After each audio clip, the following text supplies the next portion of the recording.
தமிழகத்தில் பருவமழையினுடைய தீவிரம் மிக அதிகமாக பதிவாக வாய்ப்புகள் இருக்கு. இனி அடுத்தடுத்து வரக்கூடிய நாட்கள், ஏன்னா இப்ப ஜூலை மாதத்தை நோக்கி நம்ம போயிட்டு இருக்கிறோம். என்னதான் நமக்கு மே மாதத்தை தாண்டி ஜூன் மாதங்கள் முடிந்து ஜூலை மாதமே வரப்போகுது அப்படின்னாலுமே கூட, பகல் நேரங்கள்ல வெயிலுடைய தாக்கம் குறைஞ்சுதானா, இன்னும் நிறைய மாவட்டங்கள்ல ஒரு குறையாத ஒரு சூழ்நிலை. உதாரணமாக மதுரை மாவட்டங்கள் எடுத்துக்கோங்க. நேற்றைய தினங்களிலும் 40 டிகிரி செல்சியஸ் வரைக்கும் பதிவாகி இருக்கிற தென் மாவட்ட பகுதிகளில். வட தமிழகத்தில் 38 முதல் 39 டிகிரி செல்சியஸ் வரைக்கும் பல மாவட்டங்களில் பகல் நேரங்களில் பதிவாகிட்டு இருக்கு. இந்த சூழ்நிலையில் மழையும் பெய்து கொண்டிருக்கு. நிறைய இடங்களில் மழை வராவிட்டாலும் ஒரு 60% தமிழ்நாட்டில் 60% பகுதிகளில் கனமழை கொட்டி தீர்த்திருக்கு. அப்படி எங்கெங்க மழை வந்திருக்குன்னு கேட்குறீங்களா? வானிலை அறிக்கை முடியும் போது எத்தனை சென்டிமீட்டர் மழை பதிவானது என்பது குறித்து உங்களுக்கு மிக விளக்கமாக நம்ம கொடுத்துருக்கிறோம். தயவு செய்து அதை பார்த்து நீங்கள் பயன்பெற்றுக் கொள்ளுங்க. சரி, எதனால் நமக்கு மழை வருவதற்கான வாய்ப்புகள் இருக்குது அப்படிங்கிறத முதலாவது நம்ம பார்த்துடலாம். வடக்கு கடலோர தமிழகத்திலிருந்து குமரி கடல் பகுதிகள் வரை ஒரு காற்றழுத்த தாழ்வு பாதையானது நிலவி கொண்டிருக்கிறது. இதன் காரணமாகவே தமிழ்நாட்டில் பல்வேறு மாவட்டங்களில் பரவலாக கனமழையானது தீவிரமடையும். இனி அடுத்தடுத்து வரப்போகிற நாட்களிலும் பலத்த மழை வெளுத்து வாங்கும். இப்போ வடக்கு கடலோர தமிழகத்திலிருந்து குமரி கடல் பகுதிகள் வரை ஒரு காற்றழுத்த தாழ்வு பாதையானது நிலவுவதன் காரணமாக தமிழகத்தில் பல்வேறு மாவட்டங்களில் தொடர்ந்து மாலை அல்லது இரவு நேர மழை பொழிவுகள் எதிர்பார்க்கலாம்.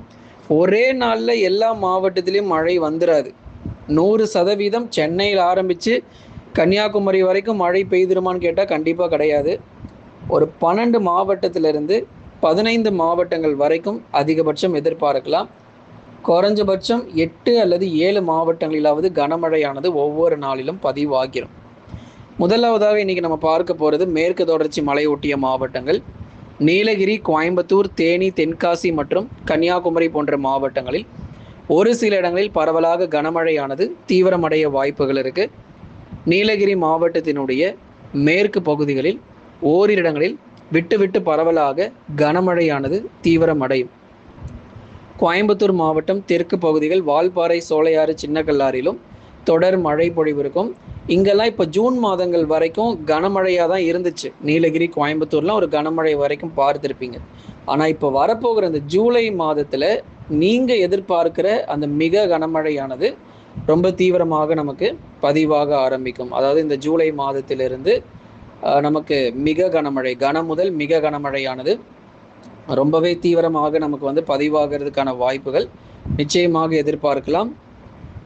அடுத்தடுத்து வரப்போகிற நாட்களில் ஒரு தொடர் மழை பொழிவானது தமிழ்நாடு முழுவதும் இனி அடுத்தடுத்து வரக்கூடிய நாட்களிலும் எதிர்பார்க்க முடியும். எந்தெந்த மாவட்டங்களில் அப்படின்னா, குறிப்பாக வட தமிழக உள் மாவட்டங்களாகட்டும், அதே மாதிரி மேற்கு தொடர்ச்சி மலையொட்டிய பகுதிகளிலும் பரவலாக பகுதியாக நமக்கு மழை பொழிவுகள் எதிர்பார்க்க முடியும். சில இடங்களில் மிதமான மழையும் சில இடங்களில் கனமழையுமாக கொட்டி தீர்க்கும். ஜூலை முதல் வாரத்திலிருந்தே உங்களுக்கு கன முதல் மிக கனமழை கணிசமாக மலை பகுதிகளில் அதிகரிக்க ஆரம்பிச்சிடும். மற்ற இடங்களில் மிதமானதுலேருந்து கனமழையானது தொடர்ந்து நீடிக்கும். தேனி மற்றும் தென்காசியில் கொஞ்சம் மழை பற்றாக்குறையாகவே இருக்குது. தேனி மாவட்டங்களில் ஓரளவு ஒரு 3 சென்டிமீட்டர் இல்லை 4 சென்டிமீட்டர் மழை வரைக்கும் பதிவாகிட்டு இருக்கு.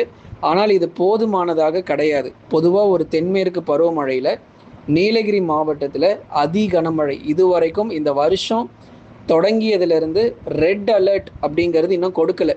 நீலகிரி ஆகட்டும், கோயம்புத்தூர், தேனி, தென்காசி. ஏன்னா பொதுவாக இந்த ஜூலை, ஆகஸ்ட், செப்டம்பரில் நிறைய ரெட் அலர்ட்டை நம்ம பார்க்க முடியும் நீலகிரி மாவட்டங்களில். கன்னியாகுமரிலாம் ஜூன் மாதம் தொடக்கமே ஒரு ரெட் அலர்ட் பார்த்துருக்கணும். ஏன்னா அந்த அளவுக்கு மழை பொழிவுகள் தீவிரமாக வேண்டிய இடத்துல மழை மிக பற்றாக்குறையாக நிறைய இடங்களில் பதிவாயிட்டு இருக்கு.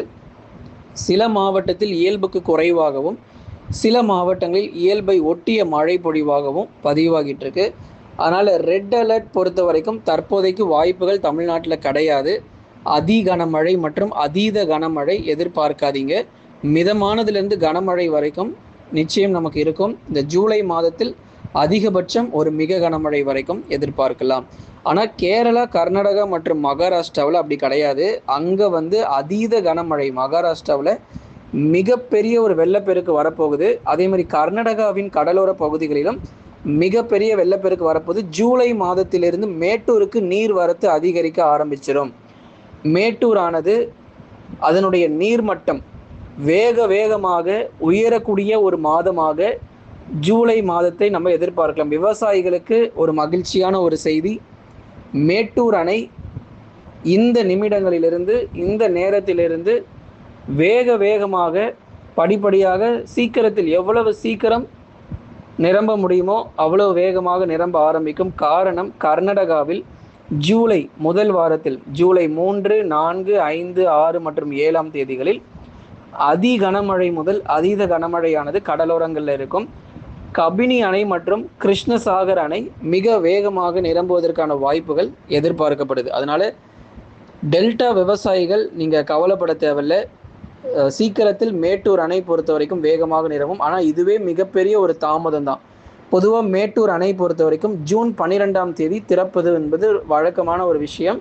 ஆனால் இந்த வாட்டி எல்னினோவின் தாக்கத்தின் காரணமாக பருவமழை பொறுத்த வரைக்கும் சீக்கிரம் தொடங்கினாலும் அதனுடைய தீவிரத்தன்மை மிக குறைவாக இருந்தபடியினால் மேட்டூருக்கு நீர் வரத்து அப்படிங்கிறது தருமபுரி மாவட்டம், ஒகேனக்கல் போன்ற இடங்கள் வறண்டு காணப்பட்டது. இந்த ஜூலை மாதத்திலிருந்து நமக்கு நீர் வரத்து அப்படிங்கிறது மிக அதிகமாக அந்த பகுதிகளில் பதிவாகக்கூடும்.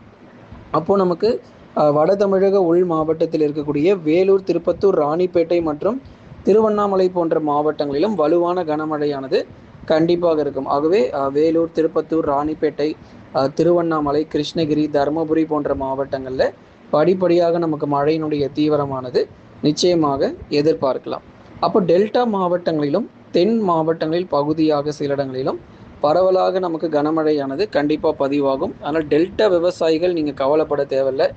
பகுதியான ஒரு மழை பொழிவு அவ்வப்போது மாலை அல்லது இரவு நேரங்களில் நிச்சயம் எதிர்பார்க்கலாம். தென் மாவட்ட பகுதிகள் மதுரை, திண்டுக்கல், விருதுநகர், சிவகங்கை, ராமநாதபுரம், தூத்துக்குடி மற்றும் திருநெல்வேலி போன்ற மாவட்டங்களில், குறிப்பாக மதுரை, திண்டுக்கல் போன்ற இடங்களில் அவ்வப்போது இடியுடன் கூடிய கனமழைக்கான வாய்ப்புகளும் எதிர்பார்க்கலாம். ராமநாதபுரம், தூத்துக்குடியில் மழை தீவிரமாக தாமதமாகும். கண்டிப்பாக மழை உங்களுக்கு வரும்போது தேதிகள் நம்ம அறிவிக்கிறோம். வட தமிழக கடலோர மாவட்டங்களான சென்னை, திருவள்ளூர், காஞ்சிபுரம், செங்கல்பட்டு, விழுப்புரம், கடலூர், புதுச்சேரி மற்றும் காரைக்கால், கள்ளக்குறிச்சியில் பொதுவாக வானம் ஓரளவு மேகமூட்டமும் ஒரு சில இடங்களில் மழை பகுதியாக லேசானது முதல் மிதமான மழை அவ்வப்போது நம்ம எதிர்பார்க்கலாம். கடந்த 24 மணி நேரத்தில் தமிழகத்தில் பதிவான அதிகபட்ச வெப்பநிலை பொறுத்த வரைக்கும் மதுரையில் 40 டிகிரி செல்சியஸாக நமக்கு பதிவாகியிருக்கிறது.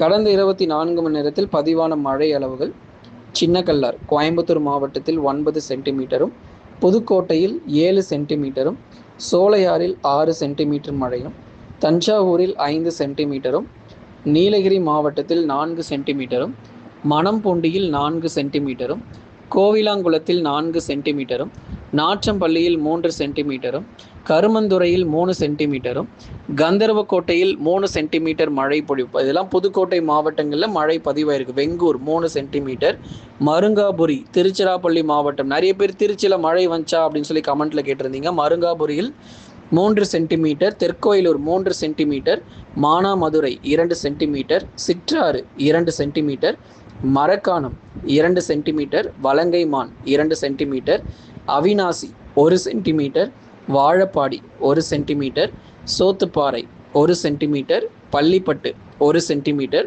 மற்றும் பாலக்கோடு மற்றும் அதன் சுற்றுவட்டார பகுதிகளில் தலா 1 சென்டிமீட்டர் மழை பொழிவுகள் பதிவாகியிருக்கிறது. லைக் பண்ணுங்கள், மறக்காமல் சப்ஸ்கிரைப் பண்ணி தொடர்ந்து சப்போர்ட் பண்ணி பாருங்கள்.